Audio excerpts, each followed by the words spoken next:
ঈমান সর্বশ্রেষ্ঠ নিয়ামত, সর্বশ্রেষ্ঠ নিয়ামত। একজন বড় বুজুর্গ ছিলেন সুফিয়ান ইবনে উয়াইনা রাহমাতুল্লাহি আলাইহি। উনি বলতেন, মা আনআমাল্লাহু আলা আবদিন মিনাল ইবাদ নি'মাতান আ'যামা মিন আন আররাফাহুম লা ইলাহা ইল্লাল্লাহ। তিনি বলেন, কোন বান্দার উপরে আল্লাহ তাআলার সবচেয়ে বড় নিয়ামত হলো, আ'যাম সর্বশ্রেষ্ঠ নিয়ামত হলো, যাকে আল্লাহ তাআলা তার কালেমার পরিচয় দান করেছে। যে তার ঈমানটা ঠিক রাখতে পারছে, ঈমানটা পাইছে, ঈমান আল্লাহ তাআলার সামনে পেশ করতে পারছে, এই ঈমানের দৌলতটা ঠিক রাখতে পারছে, আল্লাহর কসম সে সর্বশ্রেষ্ঠ নিয়ামত অর্জন করেছে। ঈমানের মোকাবেলায় গোটা পৃথিবী মূল্যহীন। রাসূলুল্লাহ সাল্লাল্লাহু আলাইহি ওয়াসাল্লাম বলেন, 7 আসমান ও জমিন যদি এক পাল্লায় রাখা হয়, আর কালেমা লা ইলাহা ইল্লাল্লাহ যদি আরেক পাল্লায় রাখা হয়, তো নিঃসন্দেহে ঈমানের পাল্লা কালেমার পাল্লাটাই ভারী হবে। আল্লাহ তাআলা আমাদেরকে এত বড় দৌলত দান। এই আমরা যারা এখানে আছি, আল্লাহ তাআলা আমাদেরকে এই নিয়ামতটা দিয়েছেন যে আমরা জবানে বলি লা ইলাহা ইল্লাল্লাহ। আমরা কলিজার ভিতরে এই কথা বিশ্বাস করি যে লা ইলাহা ইল্লাল্লাহ। আমরা আমাদের জিন্দেগি দ্বারাও প্রমাণ করি যে লা ইলাহা ইল্লাল্লাহ, লা ইলাহা। এজন্য বাস ঈমান সর্বশ্রেষ্ঠ নিয়ামত, সর্বশ্রেষ্ঠ নিয়ামত। এই তাওহীদ, তাওহীদ কালেমা লা ইলাহা ইল্লাল্লাহ জীবনের পুরাটা, একেবারে ছোট্ট থেকে ছোট্ট, আদনা থেকে আদনা, আলা থেকে আলা, ছোট থেকে ছোট, বড় থেকে বড়, সকল কিছুই আল্লাহ থেকে নেওয়া। তিনিই দেন, তিনিই দেন, তার কাছেই চাওয়া, তার মাধ্যমেই পূরণ করার চেষ্টা করা। এটাই ঈমান, এটাই মূল পুঁজি, এটাই মূল সম্পদ, এটাই মূল নিয়াম, এটাই মূল নিয়াম। রাসূলুল্লাহ সাল্লাল্লাহু আলাইহি ওয়াসাল্লাম বলছেন, উম্মত, যদি তোমার স্যান্ডেলের ফিতাটাও ছিঁড়ে যায়, স্যান্ডেলের ফিতা সেটাও যদি শিরাকা না আলাইক, তোমার স্যান্ডেলের ফিতাটাও যদি ছিঁড়ে যায়, তো কাউরে বলো না, সবার আগে তোমার আল্লাহকে বলো। কাকে বলো? আল্লাহকে আগে জানো, আল্লাহকে আগে জানো। ছোট্ট থেকে ছোট্ট মুসিবত হোক, সামান্য থেকে সামান্য পেরেশানি হোক, আল্লাহকে বলো। জীবনের যত প্রত্যাশা আছে, আমার ছেলেটা জ্ঞানী হোক, আমার মেয়েটা একটা উপযুক্ত ছেলের কাছে বিবাহ যেন দিতে পারি, আমার যেন আয় উপার্জন সুন্দরভাবে হয়, আমার শরীর স্বাস্থ্যটা যেন ভালো থাকে, এই মনে করেন দুনিয়াবিও যা চাই, আমার মনে যা আসে সবটাই আল্লাহর কাছ থেকে পূরণ করা উচিত। সবটাই, সব কিছুর সাথে, সকল ব্যাপারে আল্লাহকেই বন্ধু বানানো উচিত। এটা মুমিনের সিফাত। আল্লাহ আমাদেরকে ঈমানের দৌলত দিছেন, মুসলমান বানিয়েছেন, মুমিন বানিয়েছেন। বাপ আল্লাহ আমার কাছে চান, বান্দা আমি তোমাকে পছন্দ করে, আমি ইচ্ছা করে, কোনো তদবির ছাড়া, কারো কোনো পরামর্শ ছাড়া আমি তোমারে ঈমান দিয়েছি। লাম ইয়াকুন শাইআম মাযকুরা। আল্লাহ তাআলা বলেন, এই পৃথিবীতে যেদিন মায়ের পেটে তুমি ভূমিষ্ঠ হয়েছ, তার আগে তোমার কোনো নাম নিশানাও পৃথিবীতে ছিল না, উল্লেখ করার মতো ছিল না। কোনো আদমশুমারিতে, কোনো চেয়ারম্যান অফিসে, কোনো মেম্বার অফিসে, পৃথিবীর কোনো জায়গায় তোমার নাম ঠিকানা বলতে কোনো পরিচয় ছিল না, তোমার কোনো আলোচনা ছিল না। আমি আল্লাহই দয়া করে তোমাকে মায়ের রেহেমে দিয়ে সেখান থেকে এই পৃথিবীতে বের করে এনেছি, আমি করেছি এটা। হাল আতা আলাল ইনসানি হিনুম মিনাদ দাহর লাম ইয়াকুন শাইআম মাযকুরা ইন্না খালাকনাল ইনসানা মিন নুতফাতিন আমশাজ। আল্লাহ তাআলা বলেন, আমি সৃষ্টি করেছি, আমি এনেছি বান্দা, তোমার অস্তিত্বে এনেছি আমি, এই পৃথিবীর আলো বাতাসের মুখ দেখিয়েছি আমি, এটা আমার ফয়সালা ছিল। আর সেই আমি শুধু মানুষ হিসাবে পৃথিবীতে পাঠাই নাই তোমারে, বরং এক ইমানদারের ঘরে জন্ম দিয়ে তোমারে আমি মা দিয়েছি মুসলমান, বাবা দিয়েছি মুসলমান, বিনিময়ে তোমার তাকদীরও আমি ইসলাম দিয়ে দিয়েছি। তুমি জানো না বান্দা, এটা আমার কত বড় নিয়ামত দিস। আরে ভাত তো আমি সবাইরে দেই, চাল আমি সবাইরে দেই, বিল্ডিং, দালান, স্ত্রী, সন্তান, সংসার, দুনিয়ার সমস্ত কিছু, এগুলো তো আমি আল্লাহ তাআলা কাফের, বেঈমান, মুশরিক, নাস্তিক, মুরতাদ, হিন্দু, বৌদ্ধ, ইহুদি, খ্রিস্টান সবাইরে দেই। কিন্তু কালেমার দৌলত, ঈমানের দৌলত, লা ইলাহা ইল্লাল্লাহর দৌলত, আমার মহব্বত, আমার ভালোবাসা আমি সবাইকে দেই না, শুধু যারে পছন্দ করি তারে দেই। যত লোক ভাত খায় তত লোক ইমানদার তো? কথা বলেন না কেন? তো ওই ভাই, ওই এটা নামাও, নামাও, নামাও, এমনি শোনো, এমনি শোনো, রাগ করে রয়েছে এটার দিকে, মোবাইলের দিকে। বেটা, তুমি মোবাইলের দিকে তাকাইলে কার ওয়াজ শোনো?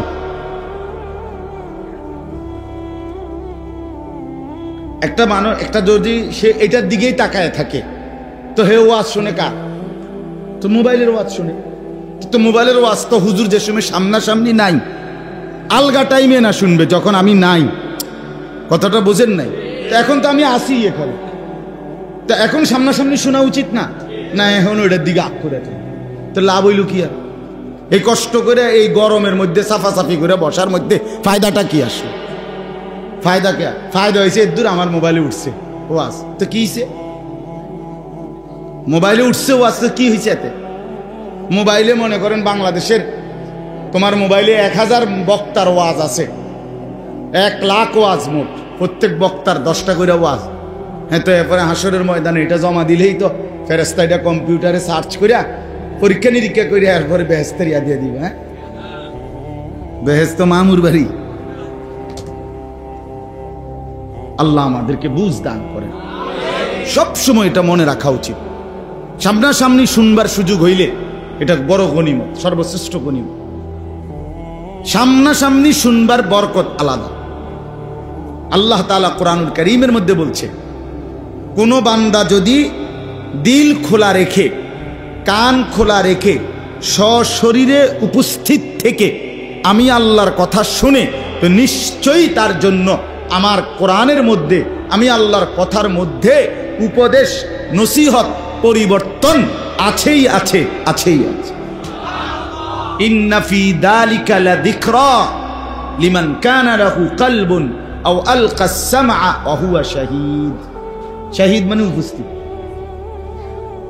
এটার বরকতই আলাদা, এটার বরকতে। যেই মানুষটা দিল খোলা রাইখা, কান খোলা রাইখা, চোখ খোলা রাইখা, সশরীরে মনোযোগ দিয়া আল্লাহর কথা শুনে, বিশ্বাস করেন ধীরে ধীরে তার পরিবর্তন হয়। কিন্তু গাফেলের কোনো পরিবর্তন নেই। গাফেল মানুষ যদি 60 বছরের হয়, এবার আরো কোনো পরিবর্তন নাই। গাফেল যদি 14 বছরেরও হয়, তারও কোনো পরিবর্তন হয়। ওই বয়স তো 60, ওয়াজনে আজকে 30 বছর জুমার নামাজে ইমাম সাহেবের বয়ান শুনে, ইমাম সাহেব ওয়াজ শুরু করে, এবার সামনের কাতারে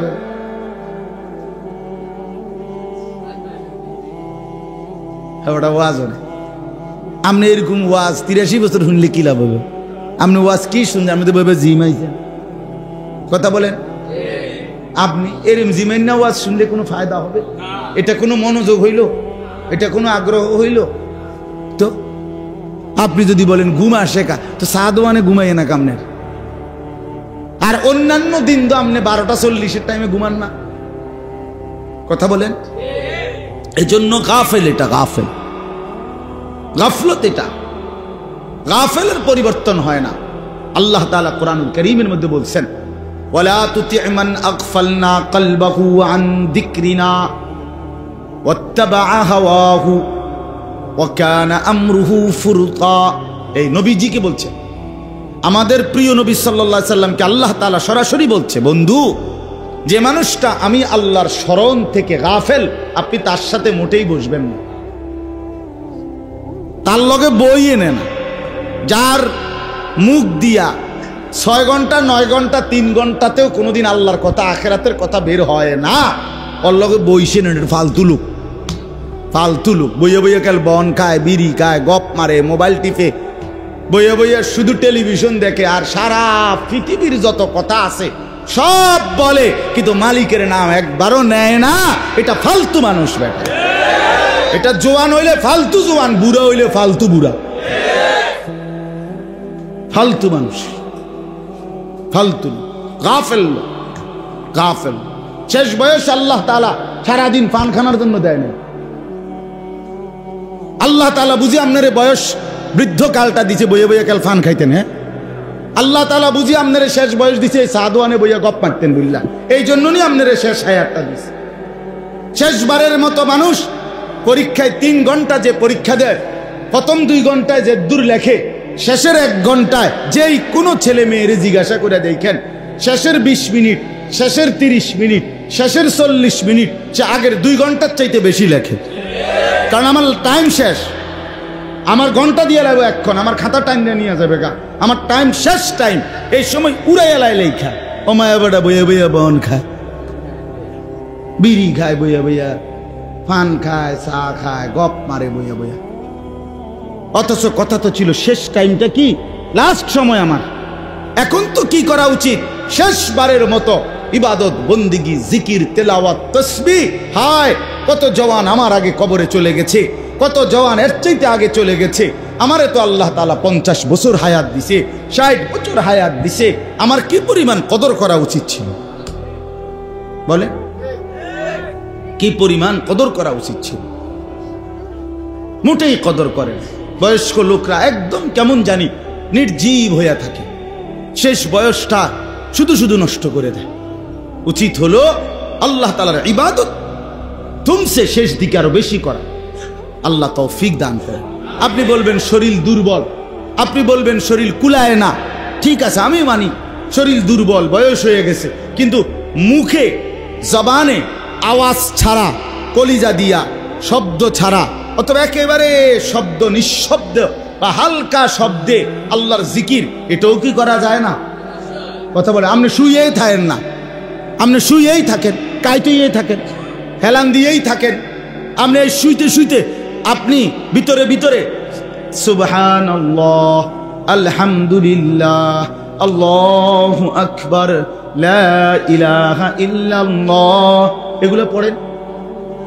এটা পড়ে না, এগুলো পড়তো না। ফান দাও আর একটা, ফান বন দাও আর একটা, উদাকাল বন খাইব আর ফান খাইব। কথা বুঝছেন না? এটা কোনো কথা হইল?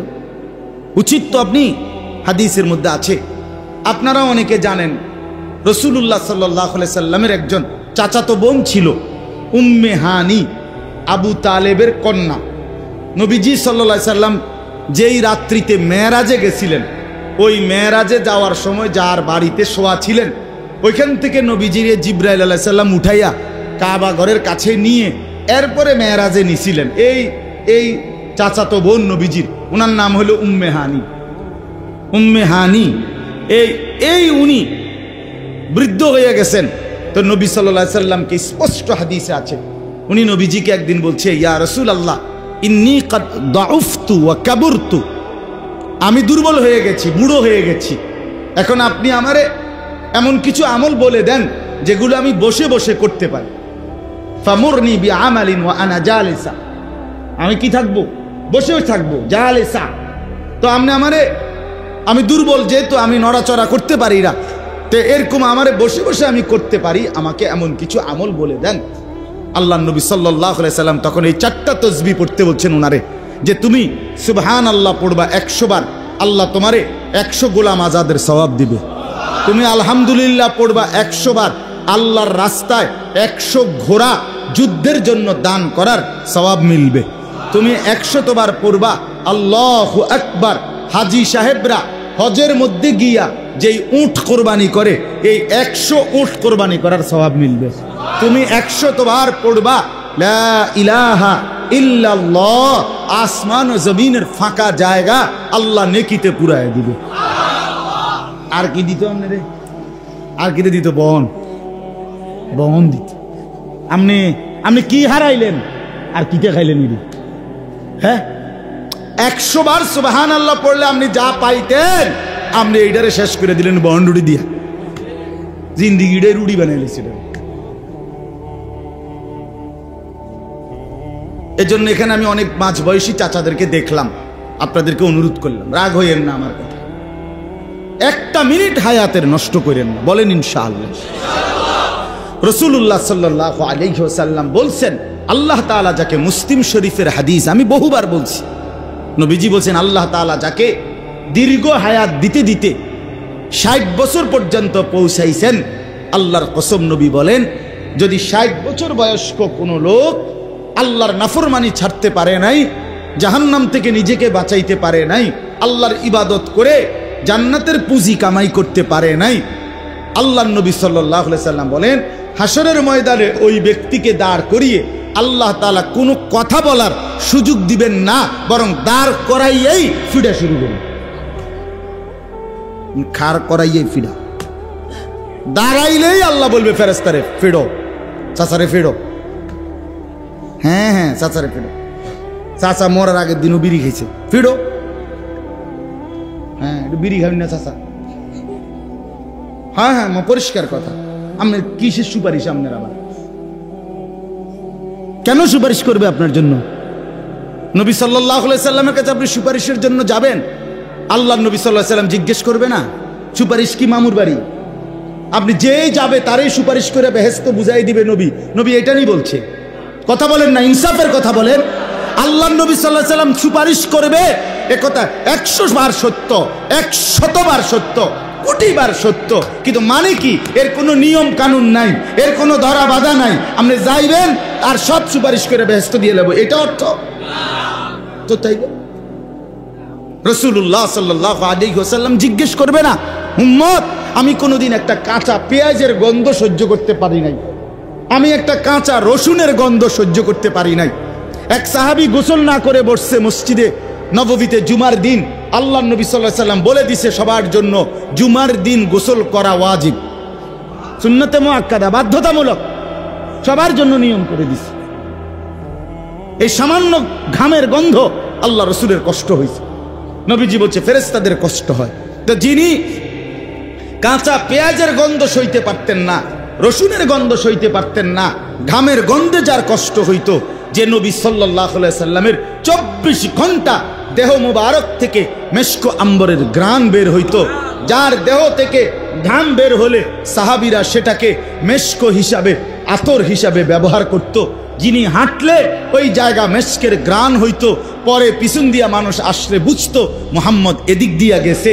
তাইলে সেই এত সুন্দর, এত পবিত্র, এত সুগন্ধিময় নবীজি নিজে বলছেন, চাচারা শুনেন, আল্লাহর নবী বলছেন পৃথিবীতে 3টি জিনিস আমার সবচেয়ে প্রিয়, সবচেয়ে প্রিয়, দুনিয়ার মধ্যে 3 জিনিস আমার সবচেয়ে প্রিয়।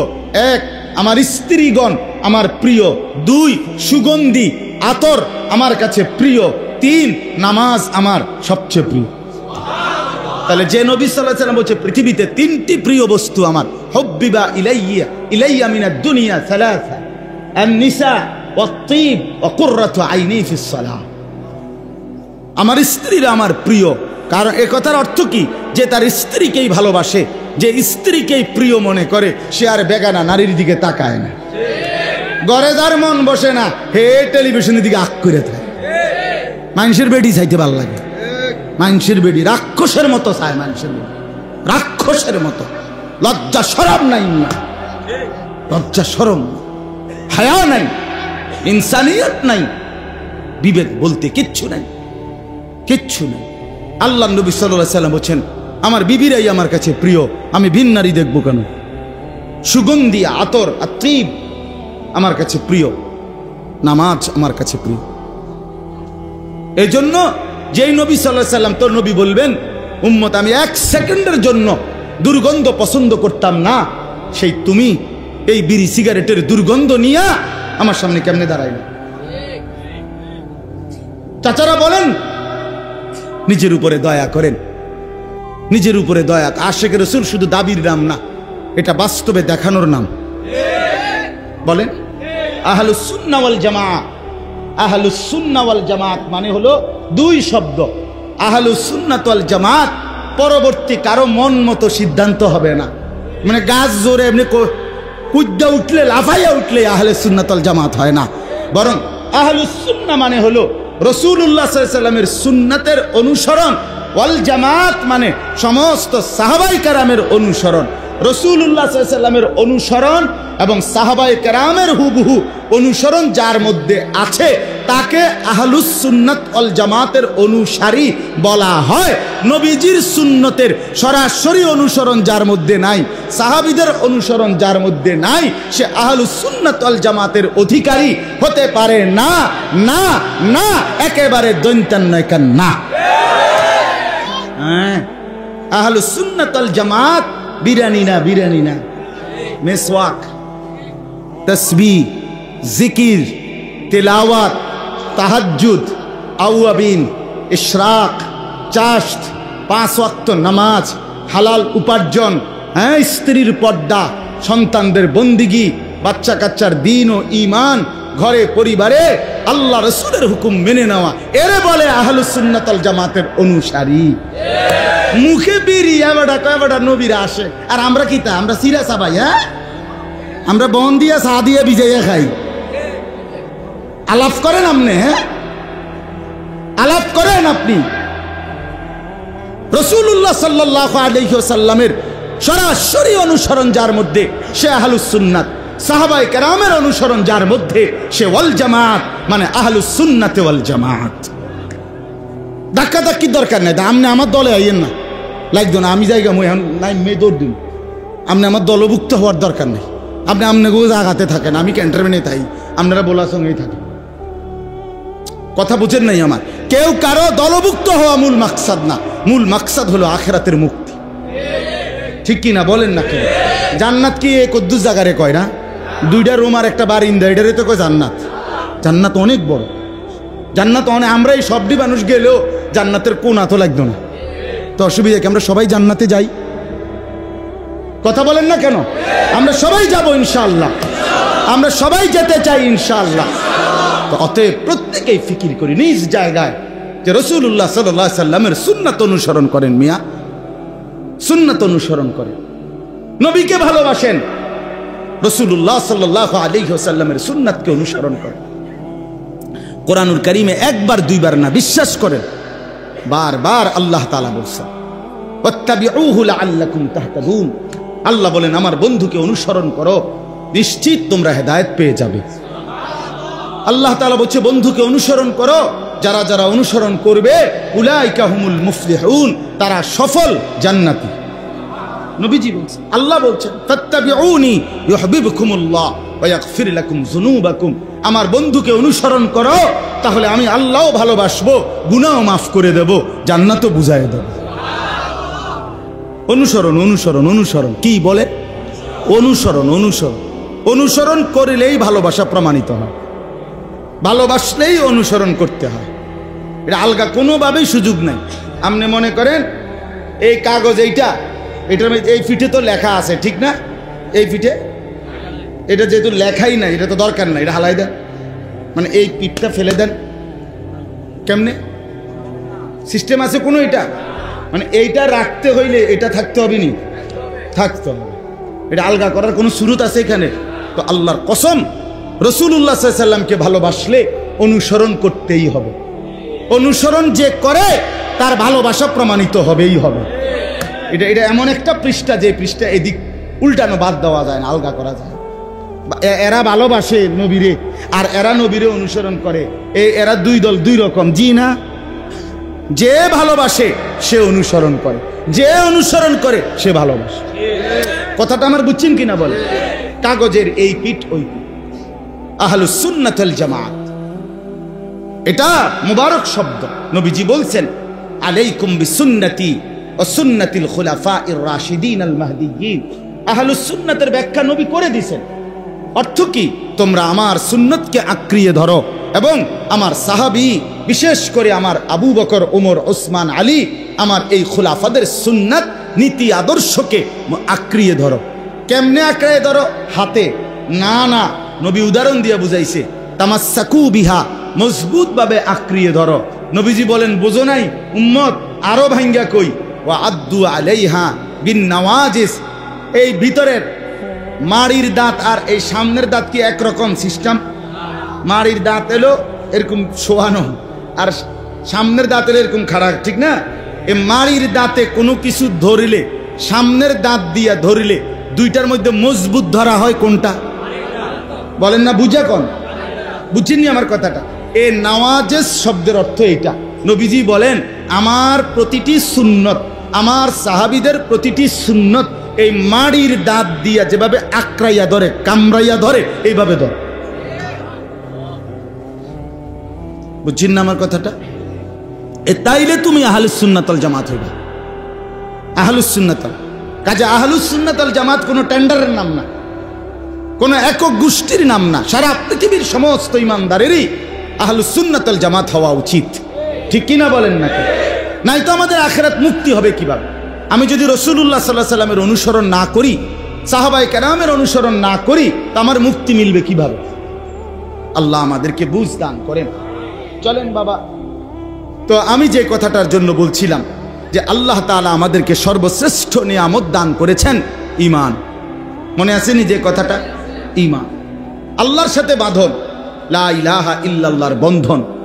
এই বন্ধন ছুটে গেলে জীবনের ছোট্ট থেকে ছোট্ট বিষয়ে, বড় থেকে বড় বিষয়ে, মুসলমান মানেই তার জিন্দেগি বেঁধে রাখবে আল্লাহর সাথে। মুমিন মানেই তার সবচেয়ে প্রথম মনে পড়বে আল্লাহকে। সব ব্যাপারে সবার আগে মনে পড়বে কাকে? আল্লাহ বলছে ওয়াল্লাযীনা ইযা ফাআলু ফাহিশাতান আও যালামু আনফুসাহুম যাকারুল্লাহ। আল্লাহ বলছে বান্দা, যত মারাত্মক গুনাহ করে রাখো, যত ভয়ানক গুনাহ হোক তোমার দ্বারা, একেবারে জুলুম করে ফেলছো, তবুও তোমার প্রথম দায়িত্ব যাকারুল্লাহ, আমি আল্লাহকে স্মরণ করো। প্রথম মনে করবা কাকে? আল্লাহকে। আল্লাহকে জীবনের সকল ব্যাপারে আল্লাহকে মনে রাখা, আল্লাহকেই বন্ধু বানানো। কোরআনুল কারীমের মধ্যে আছে, আল্লাহ তাআলা বলেন ওয়াল্লাযীনা আমানু আশাদ্দু হুব্বাল লিল্লাহ। যারা মুমিন তাদের সবচেয়ে বেশি ভালোবাসা আল্লাহর জন্য। কার জন্যে? আর কার জন্যে বলেন? প্রথম ভালোবাসা আল্লাহর জন্য, এর পরের ভালোবাসা রাসূলুল্লাহ সাল্লাল্লাহু আলাইহি সাল্লামের জন্য। প্রথম ভালোবাসা কার জন্যে? মুমিনের। আল্লাহ কোরআনের আয়াত, একেবারে স্পষ্ট আয়াত, এনে কোনো লুকোচুরির কিচ্ছু নাই। ও আমরা একরকম কই, আরেক রকম, আরেক হুজুরে আরেক রকম, না না, আসলে বাপ বিশ্বাস করেন এনে কোনো ঘুরে গেড়াই কিছু বলি নাই। আমি এমনও ফেসাইলা কথা কই না, কথা বুঝছেন না? তো ওয়াল্লাযীনা আমানু আশাদ্দু হুব্বাল লিল্লাহ, আল্লাহ তাআলা বলে যারা মুমিন তাদের সবচেয়ে বেশি ভালোবাসা কার জন্যে? আল্লাহ। কোরআনুল কারীমের মধ্যে আছে, আল্লাহ বলেন আমি এমন জাতি চাই, আমার বান্দা এমন হোক, আমি চাই ইউহিব্বুহুম ওয়া ইউহিব্বুনা, তারাও আমাকে ভালোবাসবে, আমিও তাদেরকে ভালোবাসবো। আমি এমন বান্দা চাই, আমি এমন বান্দা চাই, আমি এমনটা চাই। কোরআনুল কারীমের মধ্যে আছে, বান্দা যখন অবস্থা এমন হয় যে আল্লাহকে ভালোবাসতে বাসতে আল্লাহও বান্দার উপরে খুশি হয়, বান্দাও আল্লাহর উপরে খুশি হয়। বিশ্বাস করেন, কোনো মুমিনের অবস্থা যখন এমন হয় যে সেই মুমিন আল্লাহকে ভালোবাসে, আল্লাহও তাকে ভালোবাসে, তো আল্লাহ তার উপরে সন্তুষ্ট, সেও আল্লাহর উপরে সন্তুষ্ট, আল্লাহ তাআলা তখন আর তারে দুনিয়াতে থাকতে দেয় না। আল্লাহই তখন ডাক দিয়া বলে, বন্ধু আইসা পড়ো, ইয়া আইয়াতুহান নাফসুল মুতমাইন্নাহ ইরজিই ইলা রাব্বিক রাদিয়াতাম মারদিয়াহ।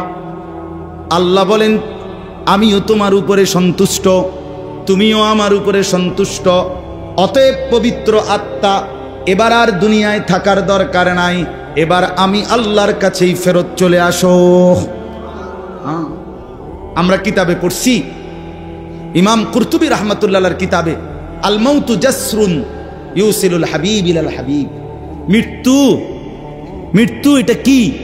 উনি বলেন মৃত্যু হলো একটা পোল, ব্রিজ, সাঁকো। এই ব্রিজের এই পারে একজন বন্ধু দাঁড়িয়ে আছে, ওই পারে আরেকজন বন্ধু। এই ব্রিজটা পার হলেই বন্ধু দুজনের মধ্যে মোলাকাত হবে। এ পারের বন্ধুর নাম হলো মুমিন, ওই পারের বন্ধুর নাম হলো আল্লাহ। ওই পারের বন্ধু আল্লাহ বলতেছে এই বন্ধুকে, বন্ধু ব্রিজ পার হইয়া আসো আমার কাছে মোলাকাত করো। তা এই ব্রিজটাই হলো মৃত্যু। এপারের মুমিন মৃত্যুবরণ করলেই ওই পারের বন্ধু আল্লাহর সাথে মোলাকাত হয়েছে। আরে আজীব কথা আছে কিতাবে, আজরাইল মালাকুল মউত পৃথিবীবাসীকে ডাক দিয়া বলে, হে জগৎবাসী, মানুষ আমারে বড় ভয় পায়, আমি জান কবজ করি, আমি মানুষের রুহু কবজ করিলে মানুষের চিৎকার শুরু করে, কান্নাকাটি শুরু করে, মইরা গেছে, ঠিক না? তাইলে মনে হয় যেন মানুষ আমারে বড় অপছন্দ করে, আমি মালাকুল মউত আইলেই সবার অপছন্দ, আমি জান নিয়ে নেই। কিন্তু তোমরা কি জানো, আমি তো জান নিয়ে ক্ষতি করি না, বরং আমি জীবন নিয়ে আল্লাহর মোমেন প্রিয় বান্দাকে তার সবচেয়ে প্রিয় বন্ধু আল্লাহর সাথেই তো মিলাইয়া দেই। আমি ক্ষতি করলাম কি?